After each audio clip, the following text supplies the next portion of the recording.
membuat anggaran, saudara. Buat anggaran gitu. APBN-nya belum jadi, udah tawar-menawar. Misalnya, saya gubernur. Saya ingin menunjukkan kepada rakyat untuk membangun rumah sakit besar sedikit. Lobby ke Jakarta.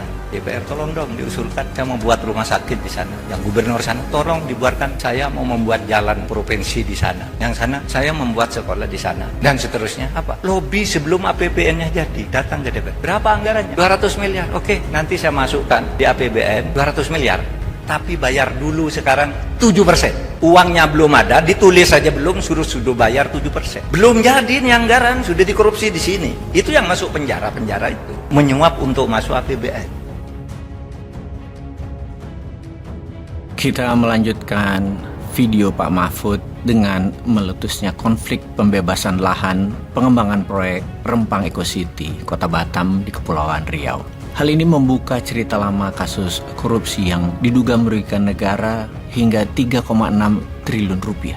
Dugaan korupsi PT MEG terkait penyelewengan izin lahan dan pengembangan proyek berkonsep Kawasan Wisata Terpadu Eksekutif atau KWTE pada tahun 2004 silam. Semua ini bermula ketika diterbitkannya surat DPRD Kota Batam terkait investasi Pulau Rempang yang ditandatangani Ketua DPRD. Lewat MOU tersebut PT MEG diberi hak guna bangunan dengan kuasa konsesi selama 30 tahun yang bisa dipanjang 20 tahun dan ditambah 30 tahun sehingga berpotensi menjadi 80 tahun.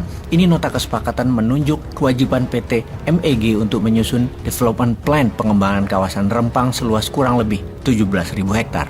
Sementara pemerintah Kota Batam dan BP Batam bertugas menyediakan lahan dan menerbitkan semua perizinan yang diperlukan PT MEG, termasuk meliputi izin gelanggang bola ketangkasan dan gelanggang permainan mekanik atau permainan elektronik.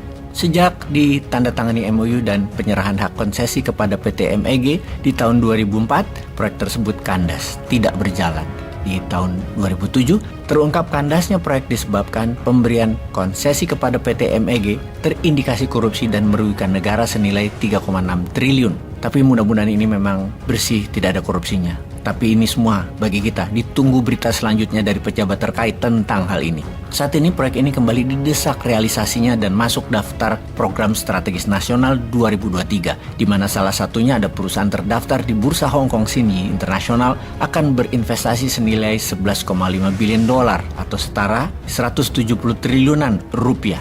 Rencana investasi tersebut ditindaklanjuti pada 28 Juli 2023 lalu dalam bentuk tanda tangan MOU, yang mana salah satu butir penting kesepakatan MOU tersebut adalah pemerintah wajib menyediakan atau memenuhi kesiapan tanah prioritas seluas 1.154 hektar dengan menyerahkan tanah clean and clear dalam 30 hari ke depan. Ini penyebab utama pemerintah gerasa gerusu mendadak tiba-tiba memaksa pembebasan lahan Rempang secepatnya, bertindak otoriter, gunakan kuasa aparat, membabi buta, represif, merampas lahan rakyat sehingga memunculkan konflik yang memakan banyak korban sipil. Lihatlah kelakuan itu, memenuhi ambisi investor Tiongkok dengan cara adu domba, bikin berkelahi antara aparat dengan warga. Wajar masyarakat menolak, wajar masyarakat melawan.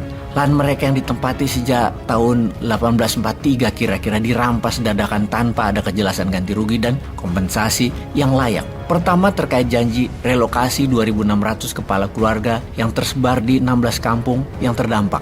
Mulai dari Kelurahan Sembulang dan Rempang, pemerintah menjanjikan pembangunan rumah tipe 45 di atas kafling 500 meter persegi di Kelurahan Sijantung, Pulau Galang. Sampai sekarang belum ada tanda-tanda pembangunannya. 2.600 kepala keluarga yang dirampas lahannya dipaksa sementara waktu tinggal di Rusun BP Batam, Rusun Pemkot Batam, dan Rusun Jamsostek. Semuanya hanya janji belaka. Sembari bermukim di situ, pemerintah berjanji akan membangun rumah yang dijanjikan.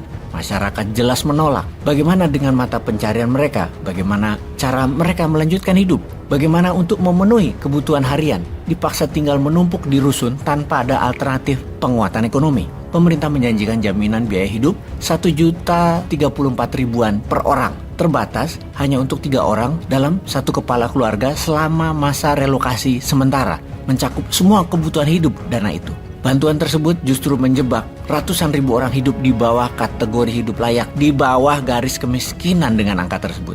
Bahkan dengan konyolnya pejabat menyebar kabar hoaks, rakyat udah terima ganti rugi. Ganti rugi dari mana? BP Batam aja ngaku belum beri ganti rugi lahan ke masyarakat apapun. Alasan penolakan penting lainnya adalah eksistensi budaya dan ajaran Melayu Islam yang ratusan tahun berjalan akan lenyap seketika. Yang bahaya laten lainnya, Eco City Rempang orientasinya meliputi pengembangan gelanggang bola ketangkasan dan gelanggang permainan mekanik elektronik, termasuk lokasi aneka hiburan modern, arena ketangkasan kaliber dunia. Mungkin ini mengimbangi pusat judi di Sentosa Island atau di kawasan Marina Bay Singapura ya maksudnya ya. Di mana juga Tiongkok akan menjadikan Rempang sebagai pusat pengembangan fasilitas hilirisasi pasir kuarsa dan pasir silika terbesar untuk memproduksi energi terbarukan, yaitu solar panel yang digunakan untuk menghasilkan listrik dari matahari.